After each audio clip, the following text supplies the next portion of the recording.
오늘 잠언서 10장과 11장 말씀을 함께 보셨습니다. 오늘도 이 새벽을 깨우신 여러분 모두에게 주님의 은혜와 은총과 또 기도의 응답이 함께 하시기를 간절히 축복합니다. 우리가 지금 솔로몬이 준 그러한 잠언의 말씀을 보고 있죠. 잠언은 총 몇 장으로 되어 있는지 여러분 아십니까? 총 31장으로 되어 있습니다. 그래서 지혜를 구하고 또 삶의 선한 길이 무엇인가, 어떻게 사는 것이 하나님을 기쁘시게 하는 삶인가를 늘 고민하는 사람은 31장이기 때문에 한 달을 31일로 따져서 하루에 한 장씩 꼭 잠언 말씀을 묵상하시는 분들이 많이 계세요. 그래서 여러분 할 수 있으시면 하루에 한 장씩 잠언을 묵상하시면 1년에 12번 잠언을 묵상하게 되죠. 그러면 지혜롭게 되는 줄로 믿습니다. 사람이 살다 보면 참 지혜가 필요하잖아요. 분별력이 필요합니다. 판단력이 필요하죠. 그런 것이 없으면 이것이 주님이 기뻐하시는 뜻인가 아닌가, 이것이 내 생각인가 주님 생각인가 잘 모르고 사실은 열심을 내면서도 헛된 열심을 낼 때가 많이 있잖아요. 그래서 잠언의 말씀을 많이 묵상하면 하나님의 뜻을 조금 더 분별할 수 있고, 그 분별을 통해서 주님이 원하시는 삶을 우리가 살아낼 수 있는 줄로 믿습니다. 솔로몬은 그래서 오늘 10장서부터 22장까지 제2 솔로몬의 잠언이라 이렇게 말씀하는데, 반의 대조법을 통해서 어떻게 사는 것이 바르게 사는 것인가 라는 것을 우리에게 말씀하고 있습니다. 그런데 우리가 기억해야 될 것이 있어요. 그것은 10장 오늘 읽은 본문의 1절에 보면 솔로몬의 잠언이라 하면서 이제 솔로몬이 이런 권면의 말을 하고 있습니다. 10장 1절 말씀을 같이 읽어볼까요? 솔로몬의 잠언이라 지혜로운 아들은 아비를 기쁘게 하거니와 미련한 아들은 어미의 근심이니라. 아멘. 맞죠? 지혜로운 아들. 그래서 뭘 해도 참 부모의 마음에 합당하게 하고 또 부모가 늘 걱정 근심이 없도록 행동하는 그런 자녀들은 걱정할 것이 없어요. 늘 기쁨이 됩니다. 그런데 반대로 늘 하는 일마다 제대로 하는 게 없는 것 같고 미련하게 하면 이 부모가 늘 근심이 되죠. 모르긴 몰라도 아마 새벽을 깨운 여러분들의 기도 제목 가운데 절반 이상은 자녀들을 위한 기도가 아닙니까? 그래서 우리가 자녀들을 위해서 기도할 때마다 우리의 자녀들은 지혜로운 자녀가 되게 해주시고 미련하지 않게 도와주세요 기도하고 있잖아요. 솔로몬이 그것을 알았기 때문에 솔로몬의 잠언이라 하면서 지혜로운 아들처럼 하나님을 기쁘시게 하는 우리 모두가 되었으면 좋겠다라고 그렇게 권면을 하고 있는 것입니다. 이 말씀 그대로 여러분들의 삶이 또 여러분들의 자녀들의 삶이 지혜로워서 하나님을 기쁘시게 하시기를 간절히 축복합니다. 그런데 참 아이러니한 것이 뭐냐면 이렇게 사람들을 향해서 자녀들을 향해서 참 은혜로운 권면의 말씀을 하고 있는 이 솔로몬 자신도 사실은 굉장히 위대한 왕이었잖아요. 이스라엘을 대표하는 3대 왕이었죠. 누구보다도 지혜가 충만했죠. 또 많은 영토를 가지고 있으면서 위대한 업적들을 많이 쌓았습니다. 그런데 솔로몬의 말년이 어땠을까요? 말년은 좋지 못했습니다. 노년의 삶이 하나님을 기쁘시게 하는 삶이 아니었어요. 그것이 인간들의 모습이 아닌가 싶습니다. 말로는, 생각으로는, 마음으로는 잘 살아야 되겠다라는 것을 알고 있는데 삶을 살다가 이렇게 새벽을 깨워 기도하거나 주일날 주님 앞에 딱 서면 우리의 죄와 허물들이 쭉 보이잖아요. 그래서 우리는 끊임없이 긴장의 끈을 놓지 말고 하나님을 의지하고 하나님께 기도하고 하나님을 신뢰해야 된다라고 하는 것입니다. 우리의 삶 속에 자그마한 틈만 있어도 악한 마귀가 그 틈을 비집고 와서 우리 마음을 흔들어 놓고 우리 가정을 흔들어 놓고 우리 자녀들의 삶을 흔들어 놔서 우리의 믿음이 참 견고하지 못하게 만든다라고 하는 거죠. 우리 인생의 마지막까지 늘 하나님을 의지하고 믿고 살아가는 삶이 얼마나 중요한지 몰라요. 그래서 우리 권사님들 중에서 어떤 분들은 이제 나이가 이렇게 많이 먹었는데 내가 교회에서 무슨 할 일이 있나요? 새벽에 나와서 기도해서 뭐가 은혜가 될까요? 라고 말씀하시지만 절대 그렇지 않습니다. 제 고향 마을에 어떤 원로 장로님이 이런 말씀하시더라고요. 나는 나이를 먹으면서 늙어가는 것이 아니라 익어가는 중입니다. 이렇게 말씀하셨습니다. 참 맞는 말씀 같아요. 나이를 잡수시면서 늙어가는 것이 아니라 어떻게 된다고요? 익어가는 거라고요. 이제 선선한 바람이 불면서 이제 가을 추수 때가 다가왔습니다. 그러면 이제 열매를 맺기 시작해요. 열매를 맺는 삶, 그 열매를 맺는 나무를 보면서 우리는 야, 저 나무가 늙어가네 이렇게 이야기하지 않죠. 익어간다라고 이야기를 합니다. 그것처럼 하나님 보시기에는 새벽을 깨우시는 여러분들 한 분 한 분이 하나님 보시기에는 하나님 기쁘시게 하는 익어가는 삶을 살아내시는 그런 분들로 보이신다라고 하는 거예요.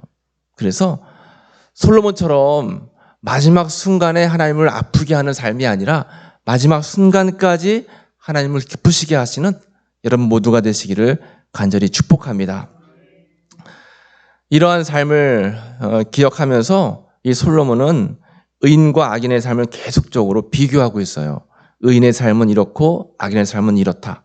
계속적으로 반의 대조법을 통해서 우리에게 말씀하고 있는데 이런 말씀을 통해서 우리에게 특별히 강조하는 말씀이 있어요. 우리가 잘 알고 있는 것처럼 잠언은 지혜의 말씀이라고 하는데 이 지혜의 말씀의 잠언서를 보면 절반 이상이 사실은 말에 관련된 말씀이거든요. 말을 어떻게 사용해야 되는가? 왜냐하면 하나님께서 태초에 천지를 뭘로 창조하셨어요? 말씀으로 창조하셨습니다. 지금 이 순간도 말씀을 통해서 역사하고 계세요. 그 말씀은 읽혀지는 말씀일 수도 있고 들려지는 말씀일 수도 있고 마음을 통해서 주시는 말씀일 수도 있습니다. 어쨌든 이 말이라고 하는 것은 굉장히 중요해요. 하나님이 주시는 말씀뿐만 아니라 내가 사용하는 언어인 말, 내가 듣는 상담왕을 통해서 이 경청하는 말, 이 말이 굉장히 중요합니다. 우리의 입술과 혀, 말을 잘 관리하는 사람이 하나님을 기쁘시게 하는 사람이다라고 할 수 있는 거예요. 여러분 창세기 말씀에 사람들이 교만해지기 시작해서 우리도 하나님과 같이 될 수 있다라고 하는 그러한 마음을 먹게 됐습니다. 그래서 뭘 쌓게 됐어요? 바벨탑을 높이 쌓게 됐죠. 하나님께서 그 모습을 좋지 않게 보셨어요. 그래서 그들로 하여금 어떠한 징계를 주셨습니까? 말이 통하지 않는 언어의 혼잡을 주셨어요. 이 말이 통하지 않는다라고 하는 것, 이 말을 통해서 서로가 서로를 이해할 수 없다는 것, 참 어려운 일입니다. 그래서 하나님께서는 이 사람들의 교만한 모습을 보면서 말의 혼잡이라고 하는 그런 징계를 주셨는데 우리가 교회에서 기도하는 것도 사실은 하나님과 말이 통하기 위해서 기도하는 거죠. 그것을 신통이라고 합니다. 하나님과 말을 통해서 이제 마음이 통하고 뜻이 통하는 거, 신통. 그런가 하면 가족끼리 자녀들과 말이 통해야 되잖아요. 그런데 요즘 자녀들하고 말이 통하지 않으면 가정에 문제가 생기는 거죠. 그래서 가족 간에 또 우리 공동체 안에서 이웃 간에 말이 통해야 되는데 그것을 우리는 인통이라고 합니다. 인통. 사람끼리 말이 통해야죠. 그리고 무언가 주님의 일을 하려면 우리가 물질도 통해야 돼요. 물통. 이렇게 통하는 것이 다 우리는 형통이라고 합니다. 바라고 원하기는 여러분들 하나님과의 신통, 가족과 이웃들 간의 인통, 그리고 또 삶의 물질적인 물통, 이 모든 것들이 다 형통하게 되시기를 간절히 축복합니다. 근데 이러한 형통이 우리의 언어를 통해서 시작이 되는 거예요. 사실은 성경에 보면 말을 어떻게 사용하느냐에 따라서 우리가 이 언어를 어떻게 잘 관리하느냐에 따라서 우리의 삶 자체가 다 달라지게 된다라고 하는 거죠.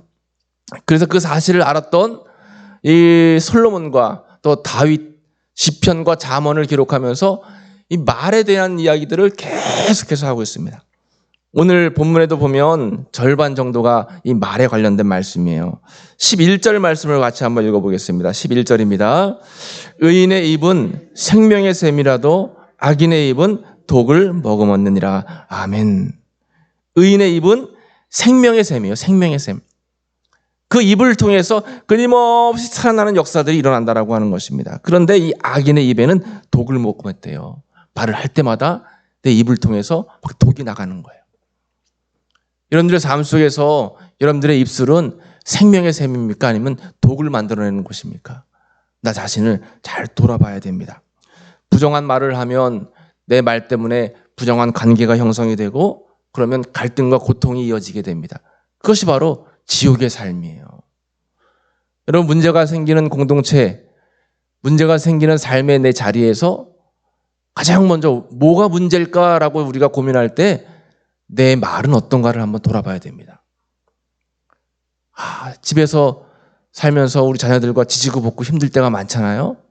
그러면 자녀의 뭐가 문제다라고 탓하기 이전에 내가 자녀를 향해서 어떠한 언어를 사용하고 있는가를 한번 돌아봐야 돼요.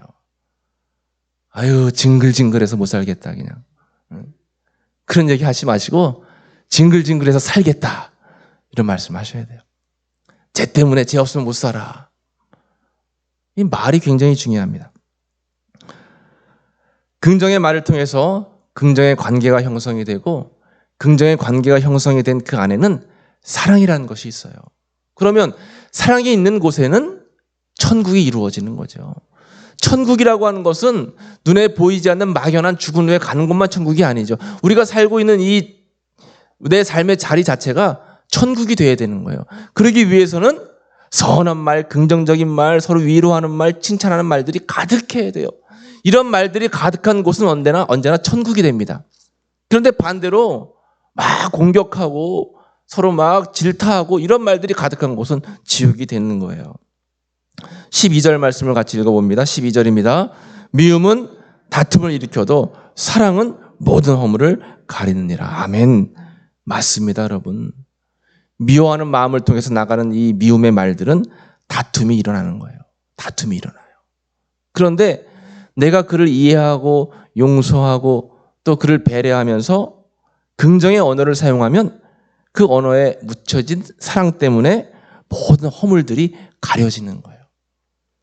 여러분들의 삶 속에 이렇게 허물 많은 일들이 많다면 내가 사랑을 덧입는 언어의 사용을 통해서 그런 허물들을 가려야 되겠다 생각하시는 여러분들 되시기를 간절히 축복합니다.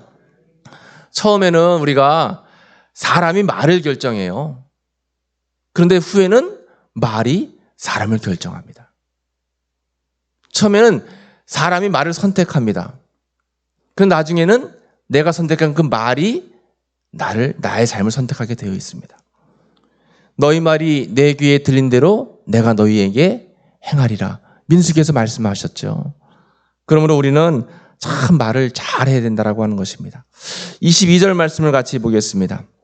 22절입니다. 같이 읽습니다. 여호와께서 주시는 복은 사람을 부하게 하고 근심을 겸하여 주지 아니하시느니라. 아멘. 이렇게 복된 말을 사용하고 은혜의 말을 사용하고 긍정적인 언어를 사용하면 하나님께서 복을 주시는데 그 사람을 부하게 하신대요. 부하게 한다라고 하는 것은 물질적인 재물적인 측면만 이야기하는 것이 아닙니다. 삶의 여유, 삶의 평안함이 생긴다라고 하는 것이에요. 내 마음이 좀 부하다라고 하는 것은 마음의 넉넉함이 생긴다라고 하는 거죠. 그러므로 이러한 삶을 통해서 삶의 넉넉함이 생기고 삶이 넉넉해지면 근심이 생기지 않는다라고 하는 것입니다. 이것이 바로 복이라고 하는 거죠. 우리가 좀 좋은 거 먹고 또 좀 좋은 집에 살고 또 좋은 삶을 누린다라고 해서 남들보다 조금 더 넉넉한 삶을 누린다고 해서 이게 복이 아니라고 하는 거예요. 하나님이 주시는 은혜를 통해서 내 마음에 넉넉함이 생기고 이 넉넉한 평안함 때문에 근심 걱정이 없는 것, 이것이 복인 줄로 믿습니다. 이러한 복은 우리의 언어를 통해서 하나님이 기뻐하시는 삶을 통해서 이루어진다라고 하는 것이죠. 오늘 10장 말씀을 잘 기억하시면서 나는 어떠한 삶을, 어떠한 언어를 어떻게 하나님을 기쁘시게 삶을 살고 있는가를 한번 잘 돌아보시기를 축복합니다. 11장에 이어서 이 말씀을 우리가 기억해 봐야 될 것 같아요. 11장 9절 말씀입니다. 9절 말씀 같이 읽습니다. 악인은 입으로 그의 입술을 망하게 하여도 의인은 그의 지식으로 말미암아 구원을 얻느니라. 아멘. 우리 그리스도인들은 영향력이 있는데 선한 영향력을 미쳐야 돼요. 우리의 이 입을 통해서 나 한 명만 살고 죽는 것이 아니라 나의 이 입을 통해서 이웃들이 어떻게 됩니까? 망하게 해도 된대요. 여러분, 교회 어렵게 나왔는데 우리 교우들이 말한 그 한마디가 상처가 되면 그 영혼이 교회를 떠날 수도 있죠. 삶이 망해지는 겁니다. 그런데 나의 그 선한 삶을 통해서 그 영향력을 미치게 되면 그 사람이 뭘 받게 되는 거예요? 구원을 받게 된대요. 이게 얼마나 귀한 일입니까? 어떻게 보면 여러분 두려운 말씀이죠. 나 때문에 한 영혼이 죽을 수도 있고 나 때문에 한 영혼이 살 수도 있다라고 하는 거예요. 그러니까 우리에게 얼마나 막중한 책임이 있습니까, 여러분? 결론적으로 30절 말씀을 같이 보겠어요. 11장 30절 말씀입니다. 의인의 열매는 생명나무라 지혜로운 자는 사람을 얻느니라. 아멘. 우리는 의인의 삶을 살면서 열매를 맺어야 되는데 그 열매가 바로 생명 열매예요. 생명나무예요. 사람을 살리고 세우고 높이고 또 구원을 얻게 하고. 그래서 이러한 삶을 살아가는 지혜로운 사람은 뭘 얻게 되는 거예요? 사람을 얻는 겁니다. 여러분, 사람을 얻는다는 것은 얼마나 귀한 일이에요. 재물을 얻는 것 남지 않죠. 명예를 얻는 것 쉽게 무너집니다. 그런데 사람을 얻는 것 참 귀한 일입니다. 사람을 얻는 것, 이 사람을 구원받게 하고 이 사람을 통해서 하나님의 사람으로 만들어내는 것. 우리 가정 안에서 내 자녀에게 큰 물질은 물려주지 못한다 할지라도 사람 만드는 것, 내 자녀로 통해서 믿음이 계승돼서 자녀가 구원받는 것, 이 사람을 얻는 것 얼마나 귀한 일입니까? 여러분 사시면서 이러한 생명나무의 열매를 맺으시고 또 사람을 얻는 지혜로운 삶을 살아가시기를 간절히 축복합니다. 우리 함께 인사 나누겠습니다. 사랑합니다. 축복합니다. 사랑합니다. 축복합니다. 11조 예물 드리셨습니다. 정태숙 권사님, 주님 안에서 평안한 복이 임하게 하소서. 정태숙 권사님 감사 예물 드렸습니다. 선교 예물 백정열 박지혜 백화솜 백화담 가정에서 드렸어요. 1,000번째 예물 69번째 김은태 김창숙 권사님 가정, 또 김동규 이주리 김원유 이광민 김은혜 이라온 가정에서 드렸고요. 607번째 1,000번째 김학임 권사님 드리셨습니다. 기도하겠습니다. 하나님 감사합니다. 오늘도 귀한 하루를 주님께 예배를 올려드리며 시작하게 하시니 진심으로 감사를 드립니다. 하나님을 찬양하며 하루를 열게 하셨습니다. 하나님 이 시간 감사와 결단으로 기도하게 하셨사오니 문제보다 더 크신 주님을 의지하고 바라보며 기도하며 나아갈 때에 하나님 큰 은혜와 역사가 우리 삶 가운데에 임할 수 있도록 은총을 베풀어 주옵소서. 저희들 날마다 기도할 때 예배드릴 때마다 하나님의 자녀로서 천국의 삶을 산다라고 다짐하지만 늘 나약해서 믿음 없는 모습을 보일 때가 너무나 많습니다. 우리의 삶의 자리에서 넘어지고 쓰러지고 때로는 하지 말아야 할 행동을 하고 후회할 때도 많이 있음을 우리는 기억합니다.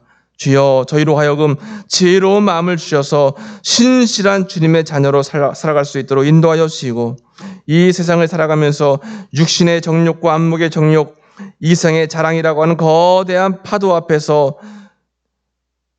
믿음이라고 하는 굳건함을 통해서 이런 어려움들을 다 이겨낼 수 있는 저희 모두가 될 수 있도록 주님 붙잡아 주옵소서. 저희 모두에게 굳건한 믿음 주셔서 바른 영적 분별력을 통해서 하나님의 뜻을 잘 헤아리게 도와주시고 바른 성도의 삶을 살아갈 수 있도록 주님 저희들을 이끌어 주옵소서. 하나님이 기뻐하시는 삶을 살아낼 수 있도록 열매가 무르익는 삶, 생명의 샘이 넘치는 삶을 살아가는 지혜를 주시고 무엇보다 사랑 가득한 천국의 언어를 사용하게 하셔서 저희들의 가정과 삶의 자리에서 평안함과 부유함을 누리는 저희 모두가 될 수 있도록 인도해 주옵소서. 오늘도 하나님을 바라며 소망하며 의지하며 우리의 삶을 의탁하는 새벽 시간을 깨웠사오니 저희와 함께 하셔서 저희들의 간절한 간구와 부르짐이 하늘에 닿게 하시고 응답되기를 원하옵나이다.